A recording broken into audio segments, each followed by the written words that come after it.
Welcome everyone, and thank you for joining us on the 149 session of MedAI Group Exchange. Today we have with us Dr. David Lay, who is a postdoctoral fellow at the Mayo Clinic in Phoenix, Arizona.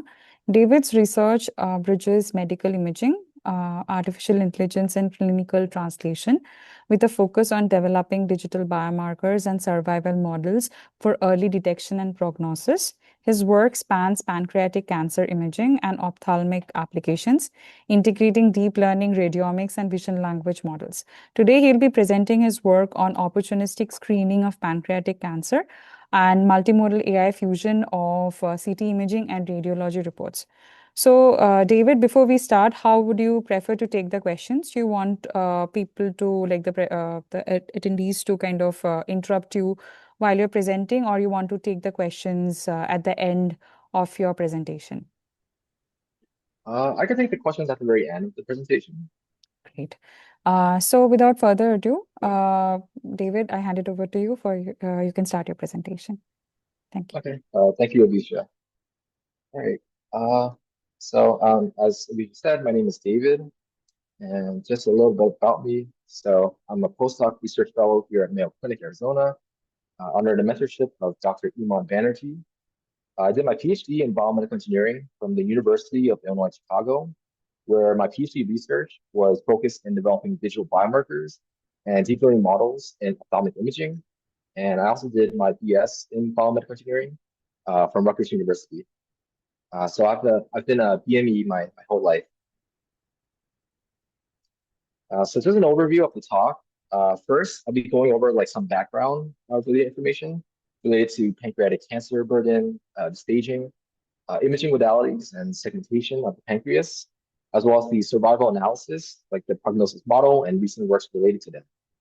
And then afterwards, I'll talk about our contributions, mainly related to like the feature engineering of multimodal data in their survival models, as well as using 3D CNN and vision language models. So the pancreas is a small organ located in the abdomen, and it functions in digestion and regulation of blood glucose. The abdomen is like right here. It's like a pear-shaped organ. And for the pancreas, pancreatic cancer, pancreatic ductal adenocarcinoma, or PDAC, is one of the most common and lethal of the pancreatic cancers. This is because PDAC is often asymptomatic in its early stages, where if there are symptoms, they're often very subtle and non-specific. So a patient may have like abdominal pains, underside back, loss of appetite or weight loss. None of those are very specific to PDAC. Some statistics related to pancreatic cancer. Here is like the common types of cancer in the US. And obviously the most is the breast cancer, then prostate cancer, lung, and then all the way at the very bottom, the 10th is pancreatic cancer. I can see like the new cases in 2025 is roughly estimated to be 67,000. However, if you move forward and you see the estimated deaths, you can actually see that pancreatic cancer itself is the third most related deaths, the top being the lung cancer and afterwards colorectal cancer. So despite encompassing only around like 3% of the new cancer cases, it's one of the third deadliest cancers. So for pancreatic cancer, the staging can be broadly divided into three main stages, like localized, regional, and distance, with each section having their own like stages or like subsections. So in the localized stage, first stage is stage 1A and stage 1B. Stage 1A is hallmarked by the tumor size itself being localized inside the pancreas, where a tumor is around 2 centimeters or smaller. So you can roughly say like it's like a peanut size. And then stage 1B is where the tumor is slightly larger, between 2 centimeters to 4 centimeters. Stage 2 is also localized, but it's hallmarked by the tumor being larger than 4 centimeters. So roughly a bit larger than a walnut. Stage 2B is where it's still localized in the pancreas, but it's starting to infect the other lymph nodes, mainly just 1 to 3 lymph nodes. And then we get to the regional staging of the pancreatic cancer, is where the tumor itself has either infected 4 or more lymph nodes, or it has started to kind of spread to other organs, or it's like the nearby blood vessels. And then finally, for the last stage, stage 4, is where the cancer has metastasized, so it has traveled to other parts of the body. The primary pathway it follows is either it enters into the bloodstream and travels, or it starts to infect and travel through the lymphatic system. So this is just like an overall summary of the different stages of pancreatic cancer. There's actually a stage 0, and that one is just simply there's abnormal cells found in the pancreas. So the question that we also kind of wanted to understand is for pancreatic cancer, the staging, we often see that based on statistics, the epidemiology, they found that most of the cases, roughly around 51%, when the patient has diagnosed is in the distant stages, when the cancer has been in the distant stage. And for that one, they found that roughly the 5-year survival rate for a patient who is diagnosed in the late stage is their survival rates is like 3.2%. So you could imagine, say, like if I don't know, like 100 people were diagnosed with cancer, 50 of them would be in the late stage, and then roughly only 1 to 2 of them would survive after 5 years. So it's very deadly. There's also different imaging modalities that can be used to image the pancreas and the pancreatic cancer. The main 4 is the computer tomography, CT. CT is often widely used because it has a larger field of view and high spatial resolution. However, the disadvantage is that it has like the ionizing radiation, and then in order to kind of add contrast, you have to use a contrast agent, which can cause allergies to patients. Another imaging modality is the MRI, the magnetic resonance. It's really good for soft tissue. It doesn't use ionizing radiation, but the disadvantage there is that it has a longer duration for scanning, as well as high sensitivity to motion artifacts. Another imaging modality is the endoscope ultrasound. It provides good resolution for small regions, provides real-time imaging, and is relatively safe and minimally invasive. But the disadvantage there is it's dependent on expertise and it has a limited field of view. And finally, we have the positron emission tomography, or PET, which provides the imaging of the entire body, which helps to detect the distance metastasis. However, the disadvantage there is slower spatial resolution, and it may produce false positives in the case of inflammation. So all of these, it has their advantages and disadvantages. And recently, people have also done kind of like hybrid imaging to kind of compromise or like to improve upon all the individual modalities. However, in our study, we're primarily focusing on computer tomography because it's more widely used and we have a lot more data for it. Since we have imaging, we can actually do the segmentation of the pancreas as well as perhaps the tumor itself. Recent studies have primarily been trying to use deep learning models. So for instance, you can use the very classic UNet architecture, like inputs, outputs. Recently, they also used the generative adversarial networks, the GANs. And then they also have tried using transformers as well. I can see for all these models, at least the ones that I presented, they perform relatively well, at least for the pancreas. However, when I look through the literature related to the segmentation of the pancreatic tumor, oftentimes the performance is relatively poor. Like for example, I see like a dice score of like 0.5 or so like 0.6. And this is mainly because there's challenges to segmentation in CT. The first challenge is the anatomical variability. So body composition plays an important role in the contrast between different organs. So for example, if you look at this image here on the right, at the very top, you can see how like there's a lot of like dark areas and the organs itself is more visibly shown. This is because this patient here has a higher percentage of body fat. Whereas if you look at the bottom here, you see that the contrast between the organs is significantly less. And that's because, well, the patient there or the subject there has a lower body fat. Another challenge is the pancreas itself is variable in size and shape. So that kind of adds to the complexity. And for the pancreas size itself, in the CT volume, it occupies around like 0.5 to 1% of the CT volume. And for small tumors, it may occupy 1 to 2% of the pancreatic volume. So for small tumors, it occupies really like 0.05% to 0.2% of the CT. So it's very important to develop these robust segmentation models that can account for the variability and small target sizes. So while it is challenging to segment the tumor itself, the overall segmentation of the pancreas can be helpful. So we can use the segmentation in order to extract various features related to the pancreas, which you can then hopefully use in prognosis model. So one such prognosis model is the Cox proportional hazard model, and we're trying to model the survival function. So the survival function is simply a function that kind of gives the probability of surviving or being event-free beyond a certain time t. And the survival function is an exponential decay of the cumulative hazard function.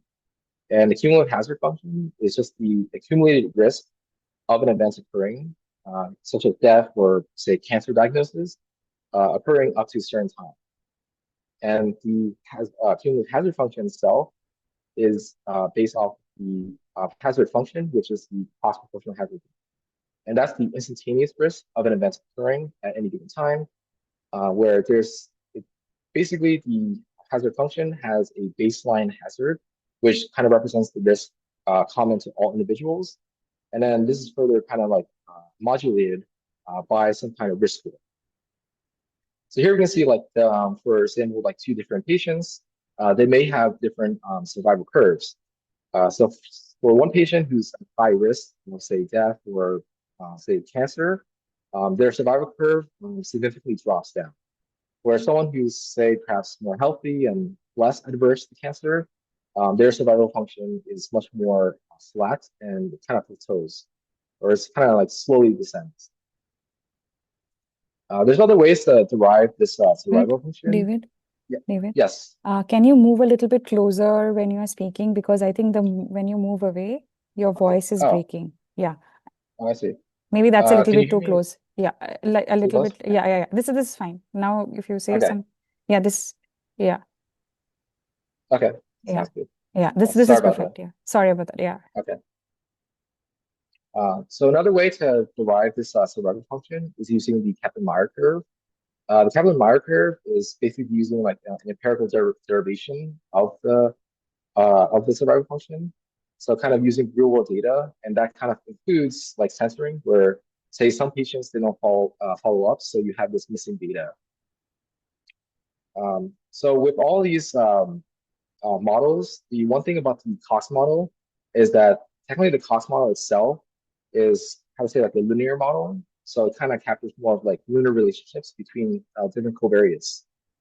So that's why there's like recent efforts to try to use kind of deep learning in order to capture this, say, non-linear relationships between the different covariates.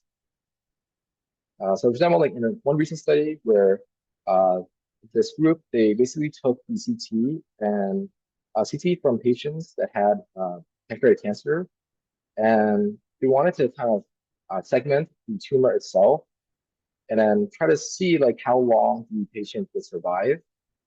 So for them, they simply just kind of supplemented this Cox model, trying to capture the covariates, the risk scores, using a deep learning approach. Another work done is trying to use like combining segmentation in order to kind of predict not only the risk score, but also in this one, they were focusing on like the resection margin.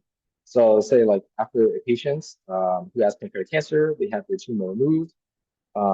What exactly is their resection margin? Where are there are the cells surrounding the biopsy, the area where they remove it, does it still contain cancer or not?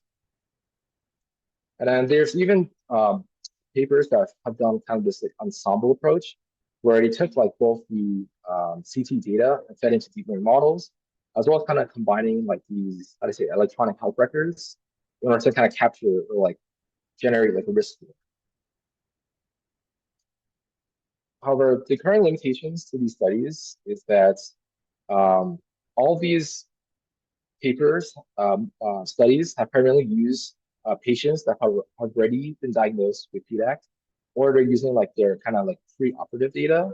So as I discussed before, nearly 51% of the PDAC patients are diagnosed with the late stage cancer. So the cancer has already metastasized, and the 5-year survival rate is 3.2%. So in terms of like prognosis capability, it's not really helping that much, right? So like if a patient comes in, they have cancer, and you try to feed it into like their data into their survival model, you're simply just telling the patient like how much time they have left before, you know. So in order to improve upon this clinical usability, we aim to employ models that leverage pre-diagnosis data, which takes into like our recent contributions.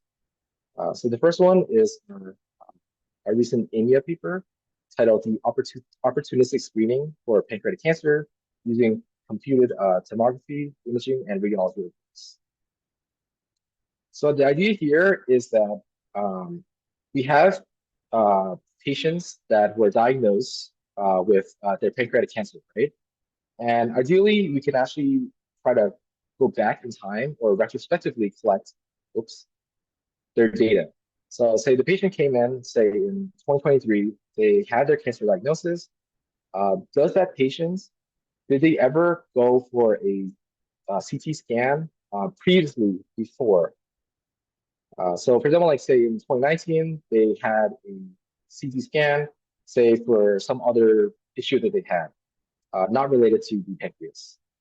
Using that, ideally tackling in this data, the patient, the imaging itself shouldn't contain the cancer. It should be before the cancer. But is there perhaps some kind of feature inside this imaging that could maybe say predict if this patient will develop cancer in the future? So here's just kind of like the pipeline for our data set selection. So we looked through the cancer registry and we found patients with pancreatic cancer. And then we kind of searched through all of their studies. And then we found the studies with CT. And then of those studies with the CT scans, do they have any CT before their diagnosis? And then we also added more like filters, including like standardizing it to like abdominal CT scans, making sure it's the axial orientation. We kept the CT slice thickness between 0.8, 3 millimeters, and we also use contrast CT. So here is the patient demographics. So all of our data set technically comes from Mayo Clinic. However, we technically have 3 different sites, right? So we have the Rochester Mayo Clinic, the Phoenix, Arizona Mayo Clinic, as well as the Jacksonville, Florida. So we actually just designated the Jacksonville, Florida as our external validation data set, since technically like in Florida, you could have like different doctors as well as like a different like patient cohort. So we consider that as like our external. And for our internal validation, we just simply use the subset of data combining both Minnesota and Arizona patients. So as you can see here is like the data set isn't too different, perhaps mainly just like differences in like the demographics and of course the ages. Yeah.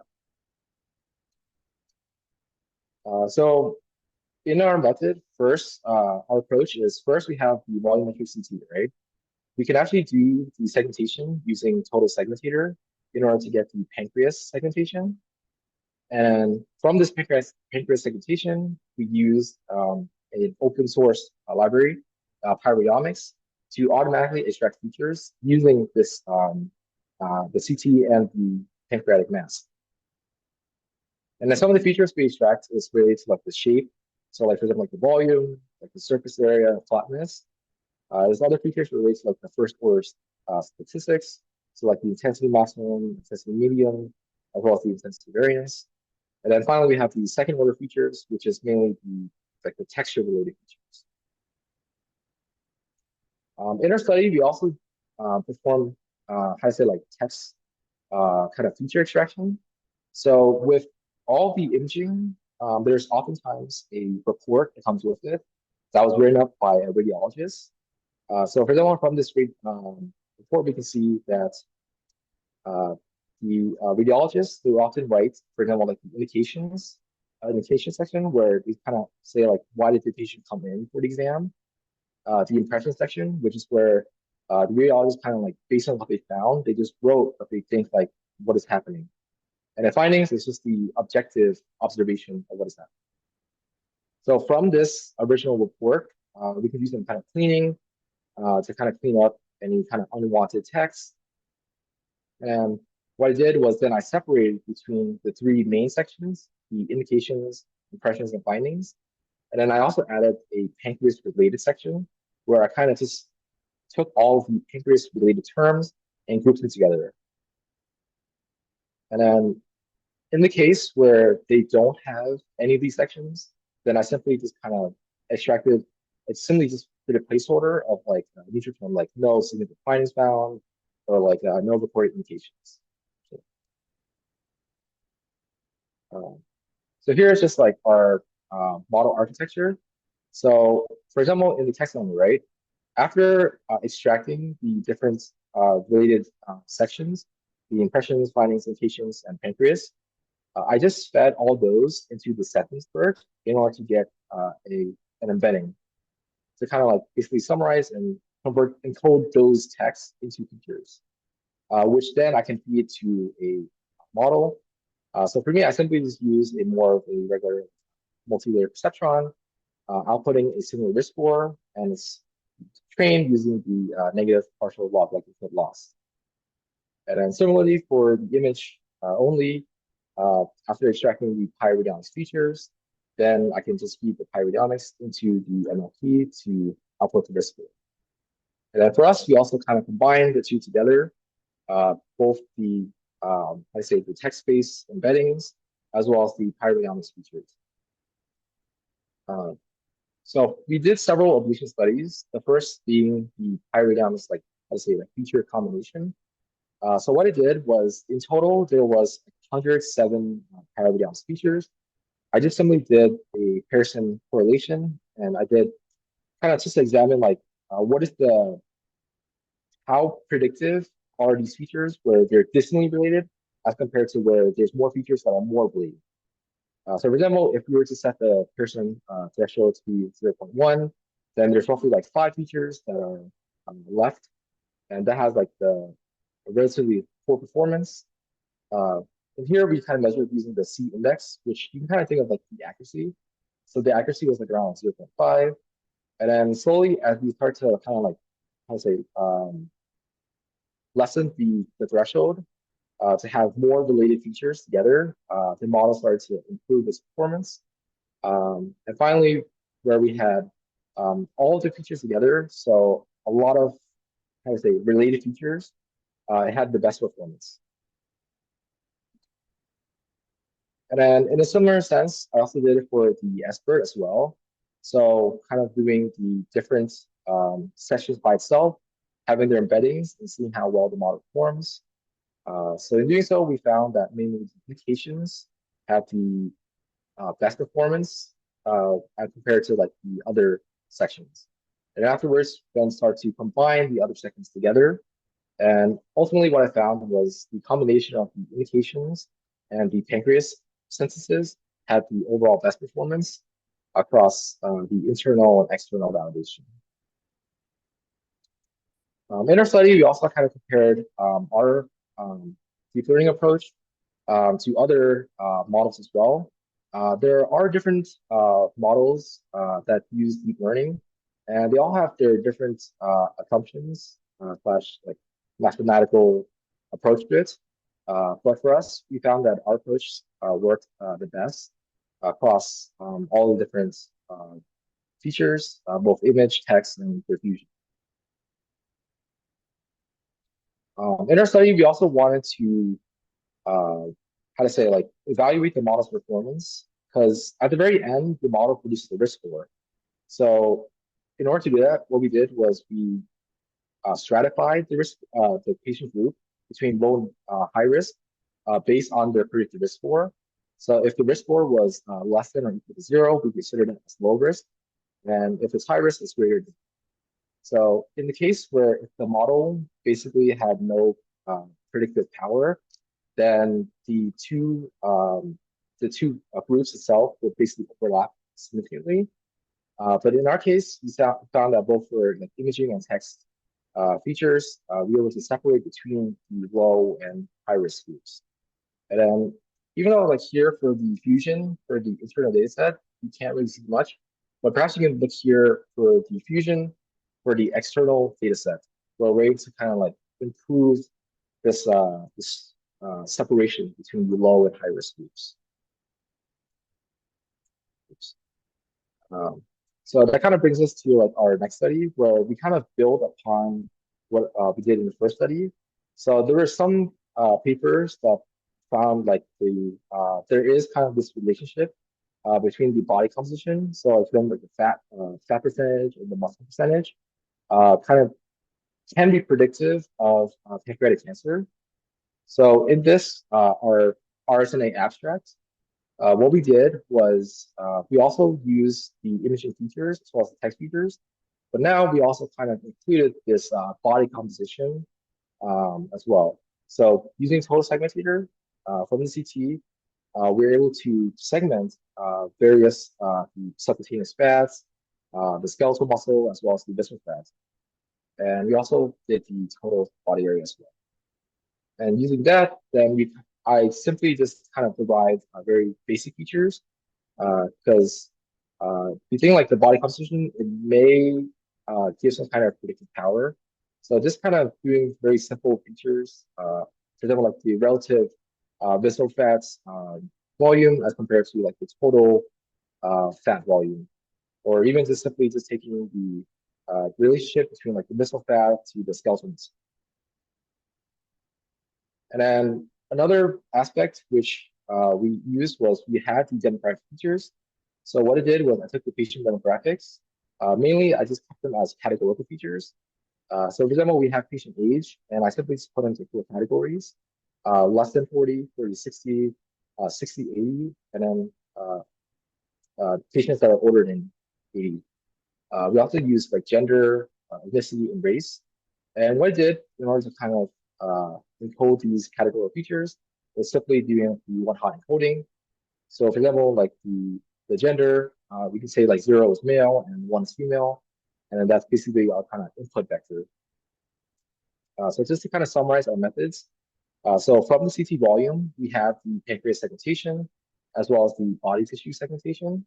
And then we're able to extract pyruvate features related to the pancreas, as well as like body composition features, based like the percentage of body fat and skeletal muscle. From the radiology report, we have all these different sections, which we can extract the sentence word embeddings. And then finally, we have the patient demographics, which were categorical features, which we one-hot encoded. And all this, we simply fed into our simple like MLP survival model. And the whole goal is at the very end, once we have the risk score, we can derive like the individual like survival function. So just kind of repeating what I did, except extending it for the body composition and demographics. If you can see, the individual features by themselves, at least body composition, do not perform as well. I had a CMS of 0.56. Demographics kind of like was a bit better, like 0.61. But overall, by adding all these extra features into it, we did overall improve the model's performance. And we got like a CNX around 0.71, at least for the internal validation. So then that kind of like prompted me to kind of explore like which features kind of played an important role in predicting the final risk score. So I did this by taking the CLC score plots, by kind of tracking like the gradients from the risk score to the individual like inputs. So for example, from the radiomics, you can see like some of the highest contributing features were like the texture, as well as the shape. For the demographics, it was kind of interesting. We found like race was one part of it as well. And as we expect, like from the body composition, the CNC score wasn't as high, but we do see like the skeletal muscle, the relationship between visceral fat to skeletal muscle was the highest range of the body composition features. Uh, so in this model, we also included the embeddings, um, the S-burn embeddings from the indication and pancreas section. And as you can see here, like there's a lot of these features that have very high importance that are like greater than 1 or like greater than 1.4 for the CLC score. But obviously, since these are embeddings, then we don't really know which kind of, how to say, words or phrases kind of contributed to the risk score. So then what I did was using the line, I kind of looked at the word importance. So for example, like from the indication section, if you were to look at some of these like input text, we see like terms like hypertension kind of increase the risk score, as well as like another ones like anemia or bleeding also increase the risk score. For the pancreas related, obviously like if you include the word pancreatitis, it significantly increased the risk score. And then obviously there are some terms where it kind of decreased the risk score. So for example, in this pancreas section, you saw like adrenal glands, spleen, and pancreas are unremarkable. And then also another one is the pancreas is normal. That should, obviously decrease the score. So as you see, like there's both on the imaging side and text side, kind of has very important features that can be used kind of has some kind of predictive power in order to kind of predict to generate a risk score for patients if they will develop PDAC. So then that kind of like moves us to like our recent advancements, which is where in this one, we basically kind of use both, how to say, the volumetric CT itself as input into model, as well as like corresponding text. So kind of using both like the CNN and vision language model. So the first one is, since we're using the 3D volume, what I did was I wanted to make sure the spacing or the resolution of the CT volume was isotropic. So it's the same across all three axes. However, the problem here is by doing so, some of the CT volumes itself kind of increase in its size, which can be quite taxing to train a model on. So what I did was, since we already have the pancreas segmentation, I simply just kind of cropped this isotropic CT volume using the z-axis, the height of the pancreas using the pancreas segmentation. And then I also kind of just cropped out some of the black areas to kind of reduce the volume size. So it's still the same spacing, isotropic, but the pixel size is a lot smaller. So from the CT volume, I do some kind of pre-processing for the CTs, such as like windowing and test minimalization, as well as adding like random flips, so like some form of data augmentation. And I use that to train a 3D CNET model. And likewise, since we did find that both the imaging and the text kind of help to improve the model's performance, I also implemented a kind of like CT clip based survival model. And CT clip is technically trained on the CT data, both imaging and the radiology report. So technically the embeddings inside CT clip is more well aligned together. So here's this. I did some pre-processing, same processing, as well as using the pancreas section and indications. And then I fed those into the separate arms for the CT clip. I'll see the image into the vision transformer and the pre-processed sections into the text transformer. I get the embeddings from both, and then I train that for the survival model. So in my study, what I did was I actually just kept the CT clip model, the weights frozen, and just use those kind of straight out of the box. And I'm mainly just optimizing this survival MLP. So then these are our results. Using the CT model itself, we did see like on the internal evaluation, we got a C index of like around 0.67. So there is kind of an improvement using this CT volume itself. And then also when you use this kind of pre-trained CT clip, extracting both like the image and text embeddings, we get the best performance, which is we got like 0.79 internal population. So just kind of as a summary, our work kind of did in like two different categories. One is like the featured engineer models, where we extracted various features from the CT volume, radiologic features, body fat features, as well as kind of including this demographics information and this text embedding. And then the other side of the research, which we've been recently exploring, is the use of, how to say, like more like automated features, where we feed the CT volume directly into the 3D CNN or the encoder, and then we train the survival model. So just kind of like a summary. Yep. Our studies, we mainly leverage pre-diagnosis CT data for risk of PDAC diagnosis. We use models that kind of employ feature engineer like the radiomics, body composition, demographics, and these like NLP text-based features. And then we also kind of built models that kind of that directly use this the image itself. So automated features using the 3D CNNs and multimodal using like the CT clip that kind of combines both imaging and text. And all these were evaluated for output the survival risk score and evaluate using the C index. So some future directions. Ideally, since we do have collaboration with other institutions such as Cornell and UCSF, ideally we would like to use kind of external validation in their data set to assess the generalizability. Um, Another kind of direction that we can take is fine-tuning the CT clip. Since my current approach, I kept the weights frozen. It has already been pre-trained. Ideally, we could fine-tune it on our Mayo Clinic data set, which can hopefully improve model performance.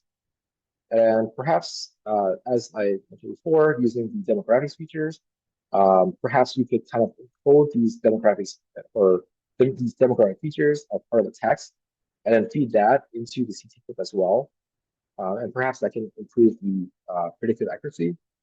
And finally, ideally, we would like to perhaps incorporate some kind of interpretability method, so adding more like attention maps to kind of increase like the clinical transparency and trust. And thank you. Okay.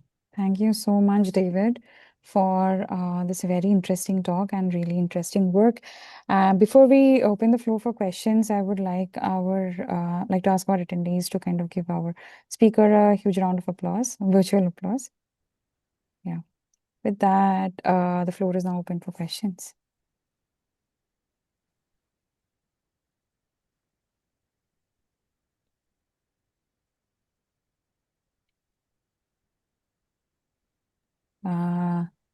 Uh, maybe I can ask a question. So David, like in your work, you used SBERT, right, for embedding Yes. most of the reports. Have you tried, like there are so many other like, embedding methodologies. Have you tried using any of the other embedding methodologies over there? Like why just choose and stick to SBERT?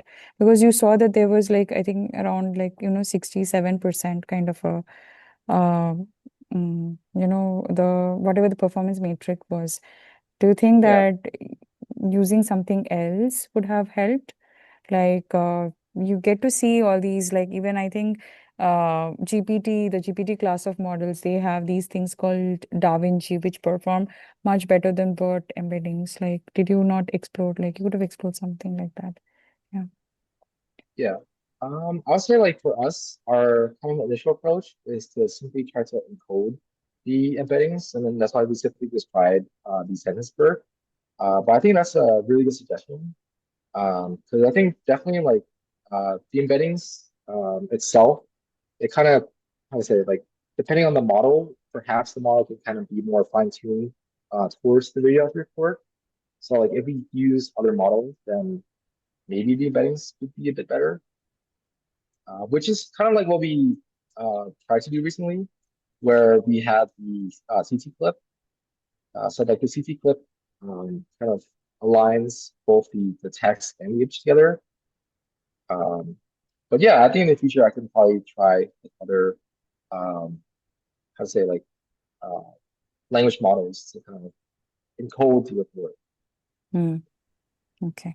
Yeah, thank you. Hey, David, great work. One quick question about when you had those manually derived features, you said you were using correlation to Pearson correlation to uh, pick a subset of features. Yes, yeah, Okay. One suggestion, I think I've seen some work. The idea is same concept, like you want to find like a subset of features, yeah. um, but to use like a lasso approach to find the Mhm. subset. It's basically just L1 regularization, but it will do this for you too. And I've seen it. Yeah, it might be worth trying out and comparing. Just like lasso to do feature selection. Right, Um, right. yeah. Okay, And yeah. I think that's a great advice. I think I could definitely try it in the future. yeah. Yeah, because at least for this one, I just simply wanted to just do Yeah. like a very basic approach and then Right. see like distance related features as compared to like incorporating more related features. Okay. But perhaps there could be better like feature optimization, right? Yeah, and that one I know it's like because I think it comes from the statistics department at Stanford, Mhm. and that one has been like an old method, but it's been very robust. Okay. Yeah, One and then I really it's really nice work. I like that you have the 3D CNN and your CNN clip. Um, one thing I saw at RSNA now in two competition, like RSNA holds challenges every year, right? yeah, Um, so, but I mean, they didn't have such a clean data set as you. So they what they're trying is instead of a 3D CNN, the idea is use a 2D CNN plus LSTM or even mm, a 2D CNN plus RNN. And um, it okay, this is so you're like, why am I talking about RNNs, right? Now, but I saw even but 2D CNNs plus maybe even transformers, and then keep everything else the same, and might be. It really surprised us that the 2D CNN plus RNN beat the 3D CNNs in, I think it was intracranial hemorrhage detections okay, a few years ago. But yeah, just yeah, okay, that's it. Yeah, okay. but great work. It's really nice to see all this. Thank you so much. David, since you're moving into this like multimodal domain, and I think focusing more and more on the unstructured form of featureization, like you're moving away from this kind of extracted features from CT and working with the full raw data. What are your thoughts on adding some kind of explainability component to it? So you have such complex unstructured data. If somebody has to Yeah, draw clinical insights from there, um, do you think like you would be adding some that component? Like, I just wanted to know your thoughts on that. yeah. I mean, I definitely would like to add more survivability, right? Because I do like some of the work done here at Mayo Clinic and Dr. Banerjee's lab. They kind of focus on like how to de-biasing the models. So ideally, for example, I would like to kind of implement some kind of attention map for like the CT itself, right? So kind of understanding where the model is kind of using to generate this risk score. Is it using like say like some fluid somewhere, or is it just kind of using something random on the sides? Ideally, I would like to have that. So this way, because ideally, right, at the very end of the day, if you predict a risk for a patient, and if you want to apply this to a clinical setting, then if the doctor had to use our model to kind of make a diagnosis, then ideally we would want them to at least trust the model. So then if I have some kind of attention map, then I can at least kind of say like, yeah, like our model mainly say uses the pancreas for its like risk score prediction, or like for example, say in the radiology report, perhaps like after the radiologist who wrote the report, the model kind of highlights like, yeah, because this patient, I don't know, say has some kind of like induced fever, then they have a higher risk of developing PDAC. Then, in a sense, like as long as the user can understand like why the model is giving this prediction, then I think that definitely helps for like clinical usability. And another thought is that did you notice any kind of what should I say anomalous subgroup any patients with like certain kind of maybe comorbidities, which the model tend to focus on. I mean, I think you would get this kind of information if you're stratifying your results based on Yeah. like common comorbidities. Like, is the model more accurate for diabetic patients versus non-diabetic patients? And like, I'm not a clinician, so I don't know what the relevant comorbidity here is. Yeah. But have you thought about that? In a recent, we recently just started a study where we're actually trying to look at like a subgroup of these Mayo Clinic PDAC patients, and we're trying to look to see if their history of their A1C score, their blood glucose like test, if that has any kind of like predictive power to kind of predict if the patient will develop PDAC. And I think, yeah, for that one, it did show that at least for us was if the patient had kind of like this increase I'd say A1C score during like say maybe 24 to 36 months before their PDAC diagnosis, that would kind of have say like the most they kind of increase their risk. So there is kind of like this other like comorbidity that kind of does impact score, and that we're hoping to explore. Okay, thank you. Very interesting work. Thank you so much for the question. I think Winston what- has a question. Winston, you want to go Yeah. ahead and ask? Yeah. So that's a very good talk, and I just want to ask question about like in image if a patient is identified by the model to say has the possibility to develop the pancreas cancer, what would you suggest it to do? Is to do some biopsy or to do some fuller scan or just like a change the lifestyle? Yeah. I think it kind of goes back to, yeah, because ideally it's like if, like what is the point of generating all these risk scores, right? It's Yeah, like once we have the risk score, like what does the clinician, what can they do with it, right? yeah, I think, yeah, like honestly, I think it depends on their routine, right? Because for example, like say if the risk score, right? Using the risk mm-hmm. score, if we can generate the survival function and Mm-hmm. say, a patient comes in and then using our model, we generate this Mm-hmm. survival function, then perhaps that one is like more of a diagnosis of PDAC at an earlier time point. So ideally, I guess if the patient comes in and we generate this survival curve for them, then I guess perhaps the doctor would be like, all right, most likely you have PDAC. We need to kind of do imaging and as well as a biopsy, right? In order to kind of confirm, like, do you have PDAC or not?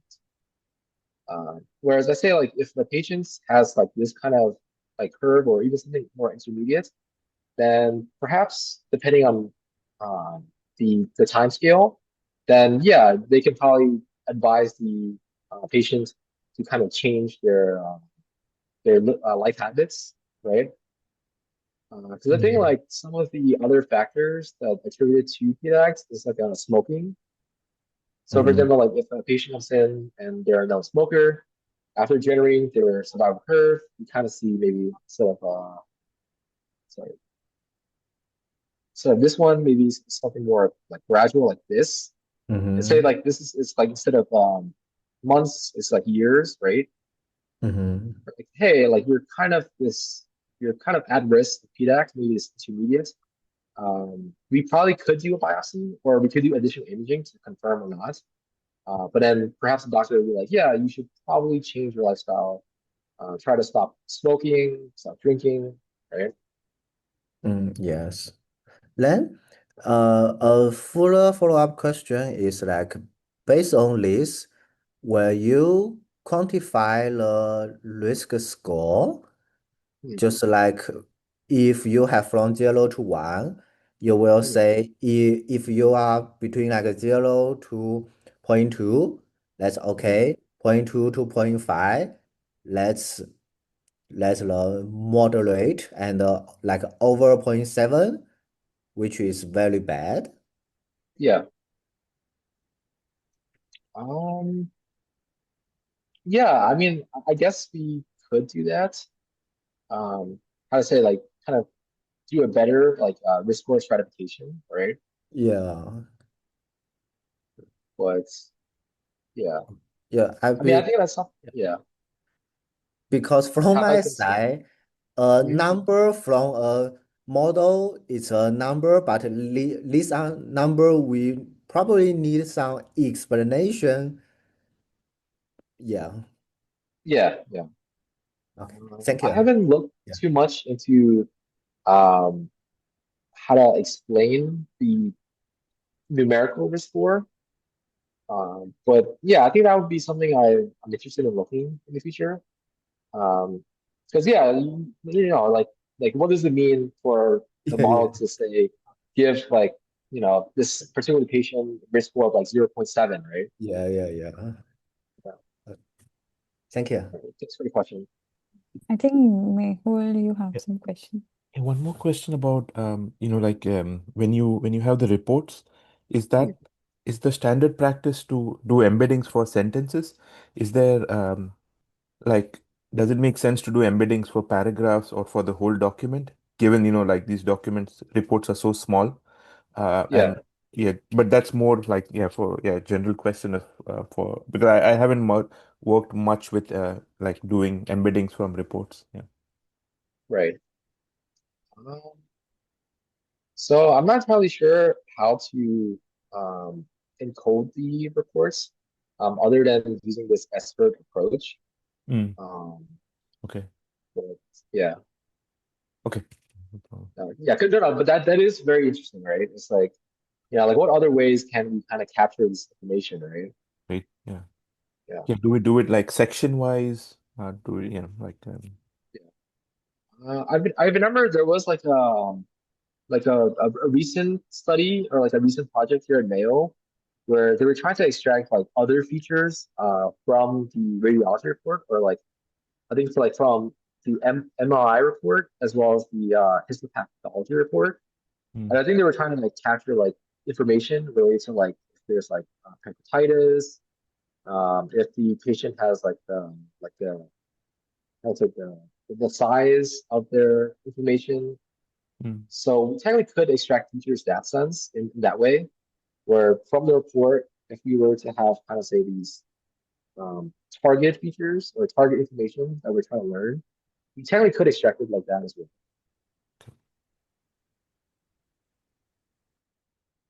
Thank you for the question.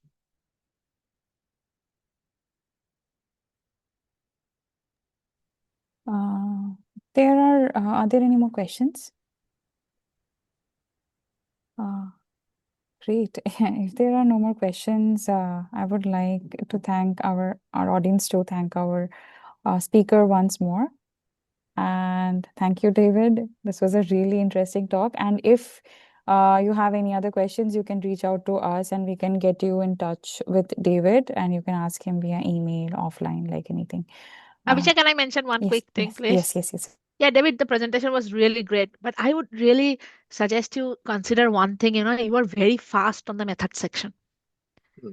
You went through the method section super fast, but that is your Yeah. primary goal, right?